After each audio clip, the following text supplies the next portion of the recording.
Joining us for a keynote address on economic statecraft in the age of US energy abundance, please welcome the Honorable Ben Black, Chief Executive Officer of the US International Development Finance Corporation.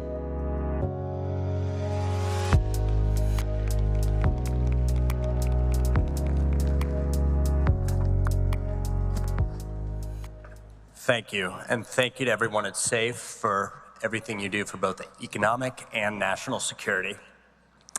From the earliest days of our republic, America's founders, like Alexander Hamilton, recognized that our ability to produce essential goods, sustain industry, and be a financial player were essential to securing America's global position. That principle guided the United States through its most defining moments of the last century. After World War II, the United States invested in rebuilding its allies through the Marshall Plan. The Marshall Plan rebuilt war-torn Europe's productive capacity and transformed European nations into participants of the American system. Although it is often overlooked, over 70% of Marshall Plan funds were spent on procuring U.S. goods and services. In exchange for capital investment, America was granted first priority to develop critical minerals, and the success of America's investment in Europe limited the growing threat of communism, hardwired international markets for U.S. businesses, and contributed to decades of global stability and growth. In the decades that followed, America seemed to forget the lessons of successful economic statecraft. We assumed that a globalized system of integration that provided only cheap goods would sustain American influence abroad. As a result, we outsourced supply chains and let American technical manufacturing languish. Today, we are confronting the consequences of these choices across critical sectors as diverse as pharmaceuticals, shipping and logistics, technology and telecommunications, financial services, and especially critical minerals. The United States is 100% import reliant on 12 key minerals and more than 50% reliant on another 29. Rare earths, graphite, cobalt, and lithium are the building blocks of every advanced weapon system, electric vehicle, semiconductor fab, and grid-scale battery that American industry and our military depend on.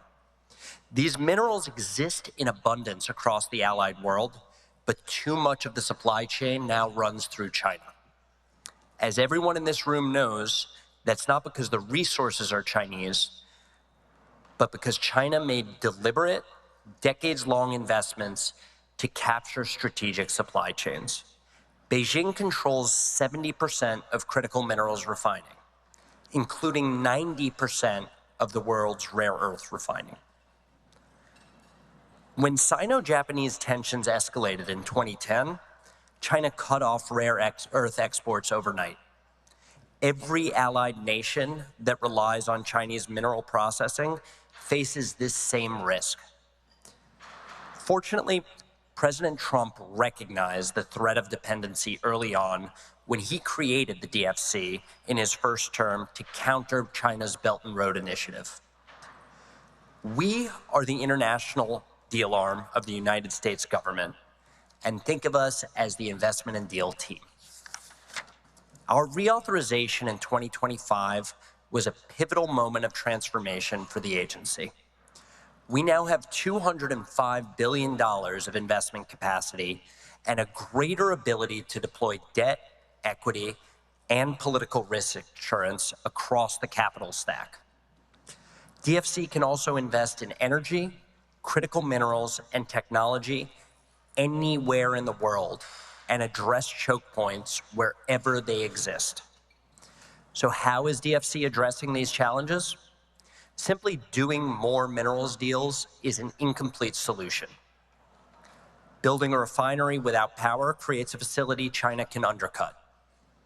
Investing in a mine without infrastructure to move the ore leaves critical resources stranded. One-off orphan investments build isolated assets that become easy targets.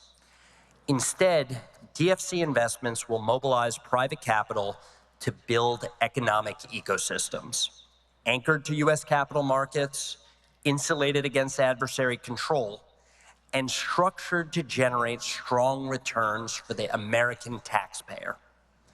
Energy is central to that strategy. Under President Trump's leadership, the US has become the world's largest producer of both oil and natural gas. The future processing, refining, and manufacturing necessary to diversify supply chains can and should be powered by America's abundant energy supply. Across the world, we see significant opportunities to build energy infrastructure that advances US strategic objectives and provides reliable, affordable energy for our allies and partners. In Europe, LNG infrastructure can supply a secure alternative to Russian gas. And in Argentina, shale development driven by best-in-class American companies can help translate President Milei's early economic gains into long-lasting growth. Energy investment becomes even more transformative when paired with logistics infrastructure. The roads, rail lines, and ports that move materials must be co-financed as part of the same integrated strategy. Building both energy and transportation infrastructure ensures a project can reach commercial scale.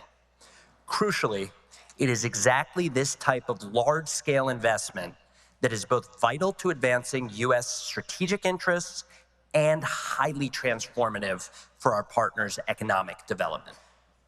Across all priority sectors, DFC's financial products are uniquely suited to capital-intensive projects.